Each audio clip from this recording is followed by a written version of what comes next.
Bienvenido al curso de náhuatl de Cali Mexica. Aquí te explicaremos cómo funciona. Primeramente, debes de tomar un curso base, el cual tendrá los elementos de introducción a la lengua. Y posteriormente, se abrirán los módulos de temas, los cuales son 5. Estos módulos estarán especificados al tema que se trate y se repartirán mensualmente. ¿Qué significa eso? Que cada mes existirá un nuevo módulo. Por ejemplo, aprendamos a contar. ¿Quién soy? Lugares y mi entorno. Nuestros gustos, saludos y despedidas. Platiquemos sobre el curso base, el cual contiene 8 clases y los temas principales serán ¿quién soy y quién eres?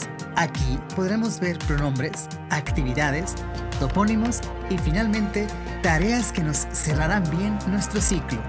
Una vez completando el curso base, los módulos de temas completos, estos en 8 clases y después una tarea final, entonces estarás listo para entrar al curso de náhuatl intermedio, el cual ya tendrá conversaciones con gente nativa en diferentes variantes.